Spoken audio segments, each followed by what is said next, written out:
I'm Commander Exesius, and today we'll be looking at unlocking the Corrosion Resistant Cargo Rack.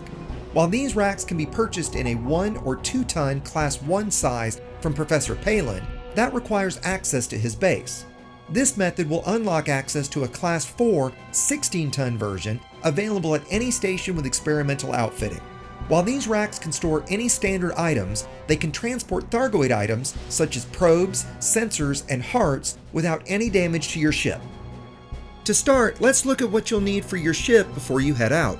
As you'll need 26 tons of iron, you may need an SRV for surface prospecting and to obtain the 16 meta-alloys if you'd rather not purchase them. You can also use that SRV to obtain the 18 chemical manipulators from a location such as Dav's Hope. You'll also need 50 tons of cargo space for the commodities, meaning we'll need a ship capable of that much cargo. You'll also need a single economy passenger cabin, as the easiest way to obtain the neofabric insulation is via passenger missions. We'll start with that and swap it for a cargo rack later. For our example, I'll be using an Asp Explorer with the build linked in the description below. Now that you're ready to head out, let's look at the necessary items for the unlock.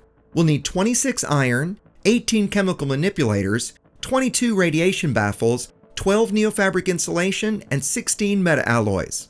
We'll start with the easiest to obtain, the iron. You can also use a material trader if you have higher grade materials you wish to trade with. To find the body with the highest drop rate near, head to eddb.io and click on the Bodies tab. In Material Finder, enter iron, and in Reference System, enter your current location and click Find Bodies.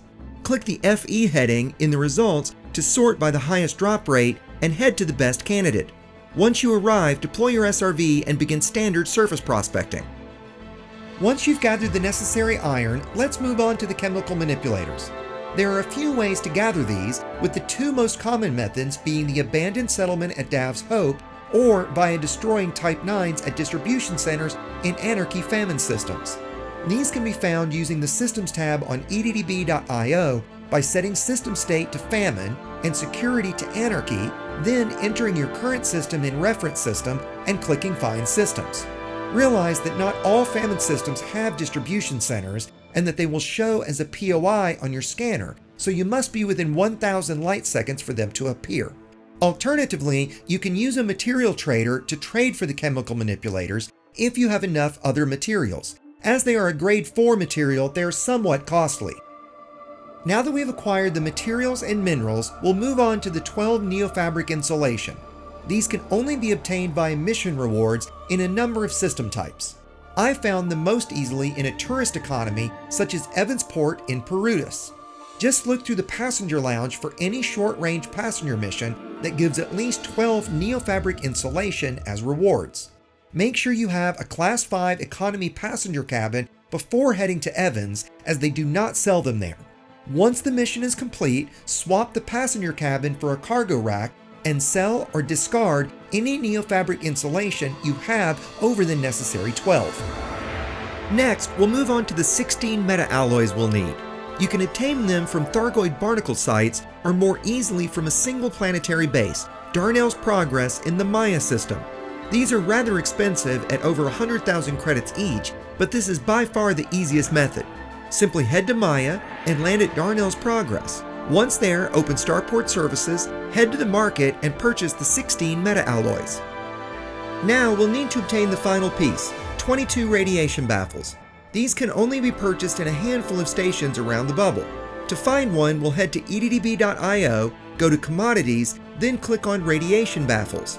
Enter your current system and click Find Stations, then head to the closest station to purchase the needed 22 from the market.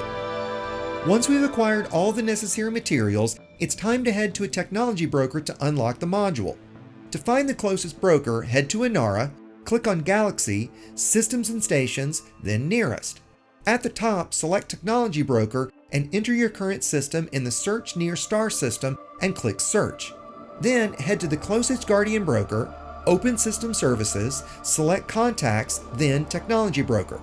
Select the Corrosion Resistant Cargo Rack and click Unlock. Once unlocked, the cargo rack can be purchased at any station that sells experimental modules. Unfortunately, this only unlocks the Class 4 module. There is no Class 2 or 3, and you can still only purchase the 1 and 2 ton Class 1 modules from Professor Palin. Hopefully this tutorial will help you unlock the corrosion-resistant cargo rack quickly so you can safely retrieve and sell your hard-earned Thargoid hearts or transport larger amounts of Thargoid probes and sensors, aiding in your UA bombing efforts. Once again, this has been Commander Exesius, reminding you to fly dangerously, and thanks for watching. If you found that tutorial helpful, I hope you'll have a look at my other tutorials on unlocking various modules. You can also join me on my weekly live streams, Tutorial Tuesdays and Friends on Fridays, and I hope you'll consider supporting my efforts via Patreon.